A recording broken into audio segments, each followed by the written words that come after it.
que como todo proceso de movilización y cuando se empieza a configurar, ¿cierto?, un movimiento que transgrede lo estudiantil, yo creo que hay avance en distintos ámbitos, en el sentido de que, por un lado, lo orgánico tiene su proceso particular, y por otro lado lo político también, que van de la mano, pero van también en tiempos distintos. O sea, nosotros vimos como a nivel universitario teníamos una instancia de representación nacional que era la CONFECH, pero que con el paso del tiempo y la medida que apuntamos a una mayor profundidad política de nuestras demandas, nos dimos cuenta que también se vio sobrepasado.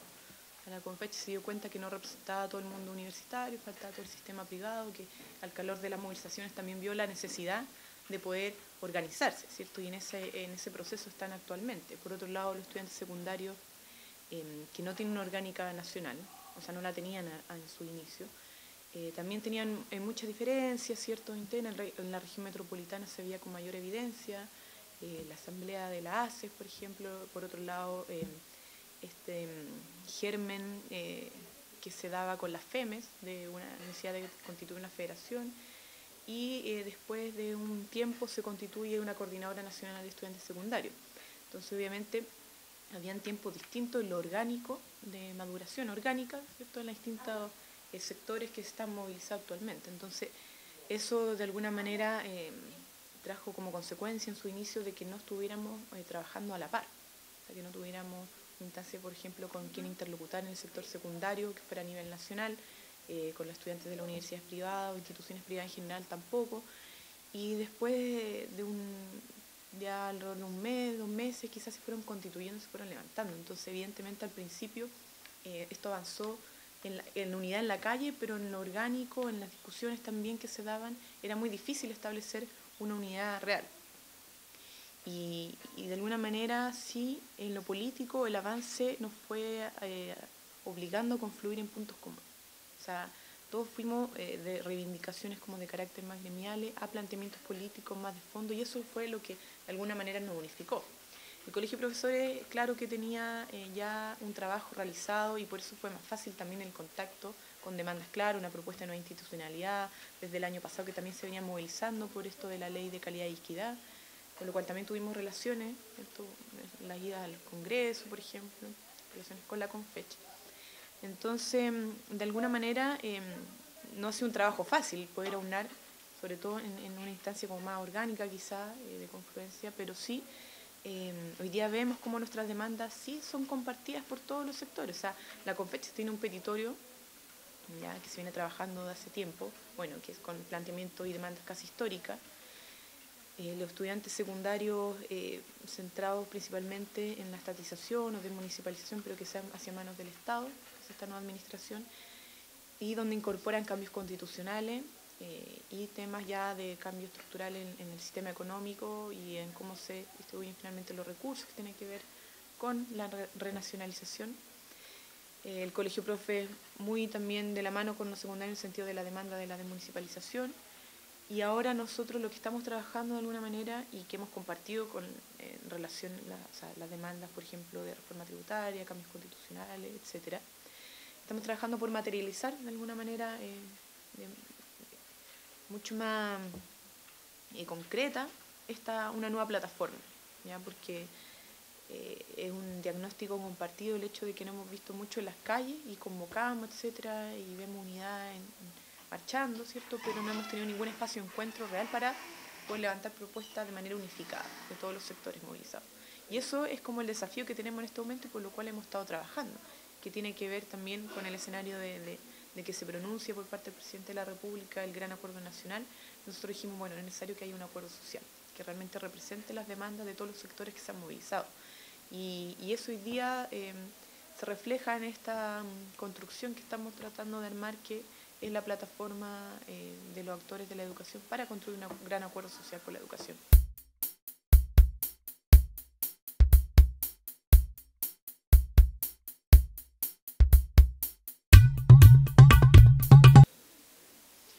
Yo creo que uno no puede limitar los planteamientos que tiene, las demandas que tiene en lo que es políticamente viable o posible en el escenario actual, ¿cierto? Yo creo que algo que caracteriza a la juventud en cualquier espacio es poder ampliar como esa la frontera de lo posible, ¿cierto? Y plantear demandas que parecieran ser como olvidadas, ¿cierto? Por la sociedad, ¿ya? Y yo creo que en ese sentido es muy importante lo que se está dando con el movimiento, porque todos entendemos de alguna manera que lo que demandamos, me refiero a esas demandas más estructurales, como decía, cambio de la constitución política, renacionalización de nuestros recursos, particularmente el cobre, son cosas que uno dice en lo inmediato, seguramente con un gobierno de este tipo, ¿cierto?, en las condiciones en las que estamos, es difícil, ¿ya? Y quizá no sea este año en donde se implemente eso, ni el próximo, ni el subsiguiente, etcétera, pero es importante que hoy día esté en el debate, que hoy día se plantee la necesidad de que es necesario avanzar hacia un cambio estructural de ese tipo. Y yo creo que de alguna manera el movimiento lo entiende y puede diferenciar de las cosas que son en lo inmediato, ¿cierto?, corto plazo, mediano plazo y de largo plazo. Entonces, en el tema educacional nosotros hemos dicho, o sea, nuestras demandas son legítimas, son respaldadas y tenemos de alguna manera una correlación en fuerza que favorece el hecho de que hoy día podamos ver que, claro, es necesario avanzar en la demanda del mundo social y que de alguna manera podríamos avanzar en muchos aspectos de ese planteamiento en lo educacional inmediato. Y por otro lado, lo que tiene que ver con demandas más estructurales, yo creo que tiene que haber una concientización de que, además de que es necesario, hay que hacer un trabajo muy profundo para lograr eso. O sea, de que este movimiento logre tener ganada este año, pero además logre tener una proyección política y que se plantee no solamente mantener esta demanda a lo largo de los años, sino que establecer las instancias orgánicas necesarias para que esto se concrete. O sea, para plantear un cambio en la Constitución uno tiene que crear poder constituyente de alguna manera, no que el cambio en la Constitución se haga con el Parlamento solamente o el gobierno, sino que realmente la gente vea la necesidad, empieza a discutir y se empiecen a generar asambleas, ir a otro espacio donde no hemos llegado, territorios, poblaciones, a instalar este debate. Y ya tenemos la fuerza de un movimiento que tiene que madurar en lo orgánico, tiene que mantenerse, no puede perderse este año, o sea, tiene que esto traducirse en algo más.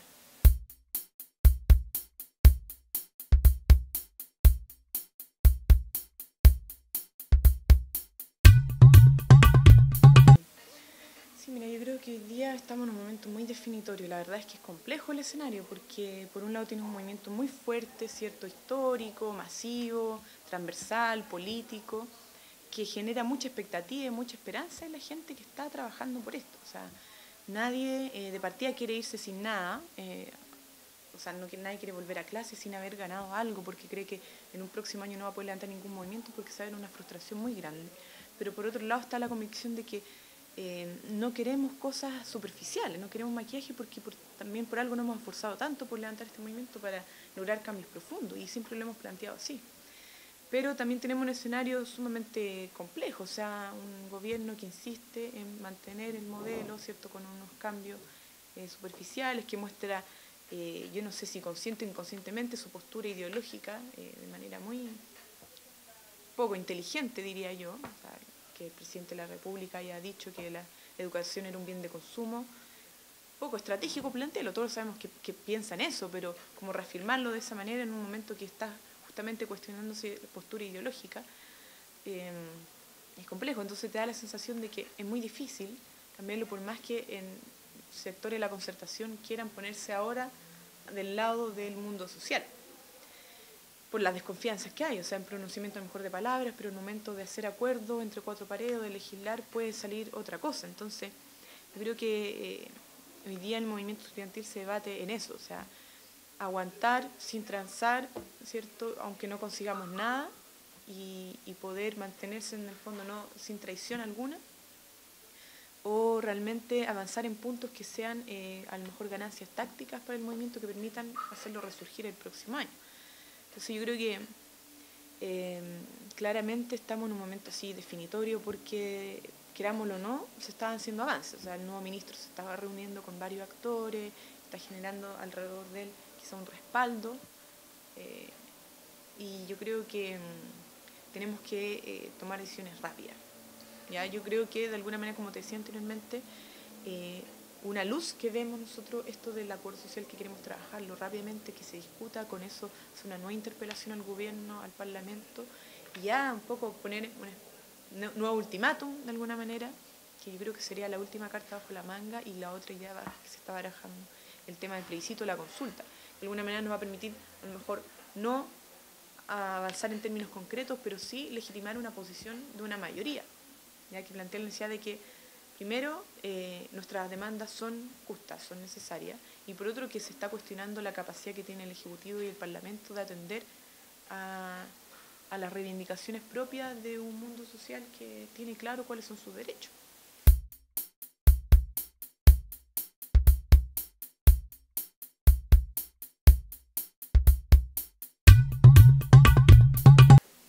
Yo creo que es que no puede ser dicotómico. Yo creo que hay dos vías, uno que es como la extrasistema y la intrasistema. O sea, particularmente yo no creo que solo con marcha nosotros logremos cambios. O sea, la marcha te sirve particularmente para dos o tres cosas. Uno, para hacer presión, o sea, establecer un estado de ingobernabilidad, entre comillas, ¿cierto? Generar respaldo de la opinión pública, que esto se hace con instancias creativas, ¿cierto?, de cómo transmitir las demandas. Y por otro lado, generar política en un espacio que se pierde. O sea, las calles ya sirven también para la discusión, otras nuevas formas de hacer política, los paros, las tomas también son espacios de encuentro, y que te sirve para fortalecer no solo un movimiento, sino que un tejido social, que la juventud o las organizaciones se empoderen también de la política, que vean que la política no está solamente en manos del Parlamento, ¿cierto?, de la clase política, como se le llama ahora.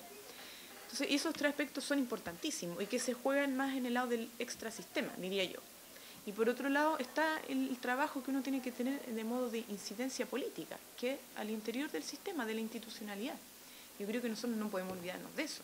O sea, la desconfianza es clara, ¿ya? Pero nos guste o no nos guste, finalmente ahí se van a tomar las decisiones, ahí se va a legislar. Entonces, ¿cómo de alguna manera nosotros podemos hacer converger este trabajo extrasistémico y intrasistémico en un punto como de quiebre? O sea, de alguna manera poder romper con esta institucionalidad añeja, que es casi inservible ya, porque no es culpa a lo mejor de la crisis política, pero sí de la institucionalidad política que no permite que tengamos una democracia más participativa. Entonces, ¿cómo nosotros desde el movimiento social podemos establecer una propuesta que rompa con esta institucionalidad y diga, nosotros hoy día, más que nunca, queremos ser escuchados y necesitamos incidir en este espacio donde se definen las políticas públicas? Y eso yo creo que tiene que ver con interpelaciones, pero también tiene que ver con exigencias de poder ser partícipe de alguna otra manera en la elaboración de lo que ahí va a entrar a discutirse. O sea, por ejemplo, exigir, ya está bien, nosotros entendemos que quienes legislan son el Parlamento, ¿cierto?, los diputados, los senadores, el Ejecutivo presenta también propuestas de ley que incorporan presupuesto, pero cómo nosotros podemos también incidir en esto. Se ha mencionado, por ejemplo, espacio prelegislativo, etcétera, donde nosotros podamos realmente asegurarnos que sobre la mesa estén contemplados, ¿cierto?, nuestra demanda plasmado también en proyectos de ley, y que nosotros podamos también intervenir y decir que ya esto no puede entrar si es que nosotros no hemos sido representados en ese proyecto de ley, y sobre todo todos los actores que están ligados con el mundo de la educación. Entonces yo creo que en lo táctico obviamente hay que entender eso, o sea, entender que uno no puede quedarse solamente fuera de la institucionalidad aunque no nos guste, no tener que entender que es una realidad y de alguna manera plantear algo que también rompa con cómo funciona normalmente o tradicionalmente. Yo creo que eso sería importantísimo. Y trabajar, porque de alguna manera hay una correlación de fuerza. Hay diputados que han suscrito las demandas, se han comprometido al rol 43, ojalá eso se ampliara más. Y más allá de que sea por oportunismo, no, lo importante es que esté el compromiso y que se resuelva. ¿Ya? A mí no me interesa el interés que esté detrás de todo eso, ¿cierto?, ganar un próximo gobierno, etcétera. Lo que me interesa a mí es que las demandas de este movimiento se vean plasmadas finalmente en algún proyecto de ley.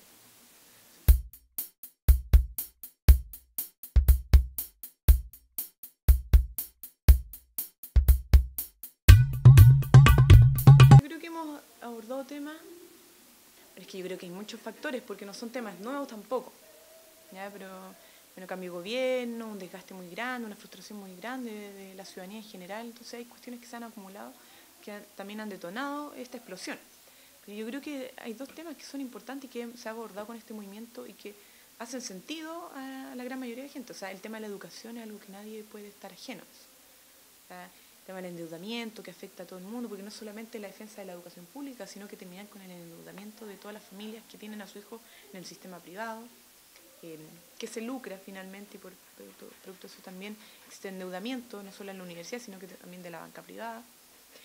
Un nivel de descontento con cómo se ejerce la democracia, cómo se toman las decisiones, cómo se hace política, la desconfianza en el poder, finalmente. Y yo creo que eso ha permitido que muchos sectores, no solamente los estudiantes, confluyan en esta manifestación por un sentir mayor, ¿ya? Descontento. Y porque ha roto de alguna manera con ese miedo acumulado de muchos otros sectores que antes sí se pronunciaban, pero que después de un proceso como de ensimismamiento, de temor a la manifestación, hoy día vuelven a salir porque ven que hay mucho respaldo, hay muchos más al lado tuyo. O sea, uno no está solo. Y yo creo que eso ha permitido, por ejemplo, como la agrupación de derechos humanos, como salir con mayor fuerza, ver como una luz ahora en esta nueva generación, en la juventud, de que realmente los problemas que ellos le atañen, como otras muchas organizaciones, hoy día vuelven a revivir con una nueva generación, que no están olvidados, que todavía siguen vigentes, y que más que nunca es necesario ya erradicar realmente esos problemas. Entonces yo creo que de alguna manera eso ha permitido ampliar de lo gremiano, o sea, porque también los movimientos estudiantiles, la misma revolución pingüina de los estudiantes secundarios, también trataba de un poco marginar al universitario y ser como un movimiento puro, entre comillas, que no hubieran intervenciones o otros sectores que mancharan, ¿cierto?, el movimiento. Entonces yo creo que ahora eso es totalmente al revés, o sea, hoy día mientras más gente sume, más diverso, ¿cierto?, más heterogéneo sea el movimiento, mucho mejor, porque es mucho más representativo del Chile real, finalmente, y porque demuestra que a pesar de la diferencia y la diversidad, estamos juntos por una misma causa. Entonces eso yo creo que es fundamental, o sea, la causa que es la educación, ¿cierto? Pero la crisis de la educación, que finalmente es la que justifica nuestras demandas, también una crisis de cómo nosotros pensamos el país, cómo pensamos también la forma de construir un país distinto. ¿Y qué tiene que ver con la democracia? Tiene que ver con la estructura económicas, políticas, culturales, etcétera. O sea, un sinfín de factores que hoy día empiezan a poner sobre el debate nacional cuestiones mucho más de fondo, y es impresionante cómo los medios de comunicación también hablan de eso, porque no hablan solamente del problema de las becas, un problema de mayor recurso, como qué sé yo, o sea, hoy día se habla de que hay un movimiento que cuestiona el sistema vigente, y eso es sumamente importante, y eso se ha logrado gracias a que existen muchas organizaciones participando o seres individuales que van motivados por la misma causa.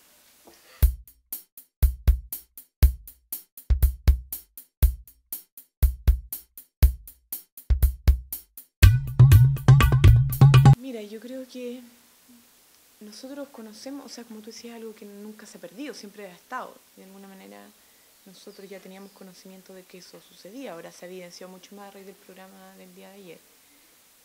Y lo que surge es como la duda ingenua, ¿cierto?, de que, bueno, reconociendo y que es evidente ya, de que existen mecanismos de inteligencia, de que Carabineros se infiltra a través de su vestimenta de civil. Pero uno diría, bueno, ¿cuál es el objetivo? Ya dado que es evidente, ¿cierto?, que se hace, que es una práctica constante en las movilizaciones, en las manifestaciones. Porque supuestamente el objetivo sería para mantener la seguridad, resguardar la movilización y por tanto poder, ¿cómo la palabra? No sé, anular o detener a los estudiantes que van o jóvenes que van a hacer destrozos, desmanes, ejercer situaciones de violencia, pero no lo hacen. Y uno ve la misma imagen y lo ve en la calle de que los encapuchados, ¿cierto?, no tienen ninguna represión, no se ven carabineros, ¿cierto?, no se ven detenidos. Y está, de alguna manera, eso te genera un cuestionamiento, decir que, bueno, el objetivo, porque lo podrían hacer, podrían detener los que tienen identificados con anterioridad, no lo hacen.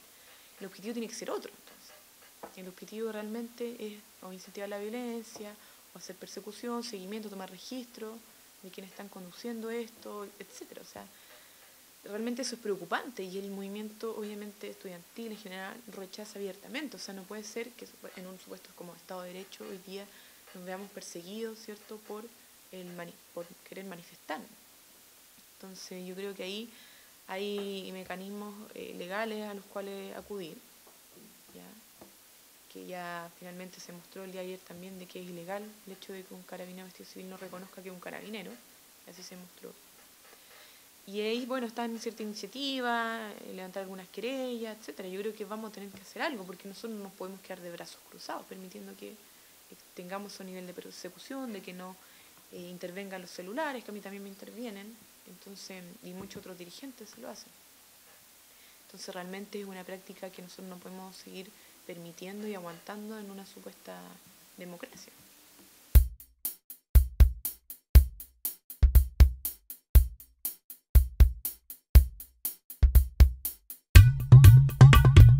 Mire, yo creo que está ya muy establecido como consenso el hecho de ir a la par. Y de alguna manera se quiere respetar eso. O sea, nosotros hemos hablado con estudiantes secundarios, la coordinadora nacional, los mismos estudiantes universitarios han planteado la necesidad de que si alguien se baja, o sea, nos bajamos todos juntos, no nos bajamos, ¿ya? Porque se pierde fuerza finalmente, cuando primero un sector se baja, el otro se mantiene, pues ya no es lo mismo, obviamente, el nivel de presión no es lo mismo. Entonces yo creo que hay como un acuerdo. Ahora hay muchas realidades que son distintas. La presión que uno tiene por parte de la universidad, ¿cierto?, es distinta a la que se tiene en los colegios, esto de restablecer las clases. Y cada cual tendrá que analizarlo según también su realidad, pero se trabaja mucho y está mucho la voluntad porque vayamos avanzando en conjunto. Y asimismo, en cualquier instancia, y se ha dicho, si los secundarios deciden de alguna manera sentarse en un espacio de mesa de trabajo, negociación, no podemos concebir que estén solamente ellos, sino que tenemos que estar todos los actores. Entonces se ha trabajado mucho porque existe esa unidad en todo el ámbito, tanto en la movilización como en las posibles salidas al conflicto. Entonces aquí nadie quiere romper con eso. Creemos que sería muy dañino avanzar por separado en este proceso. Pero obviamente hay que entender las particularidades. Hay universidades que han decidido de manera democrática, la Universidad Central creo que fue, de poner tus tomas, y bueno, son votaciones que se hacen. Nosotros respetamos ante todo también la democracia. Y cuando se toma una decisión por parte de una mayoría del estudiantado y se decide poner un estado de movilización, nadie puede hacer nada en contra de eso, pero obviamente hay un mutuo acuerdo a nivel general de que la idea fundamental es seguir avanzando juntos.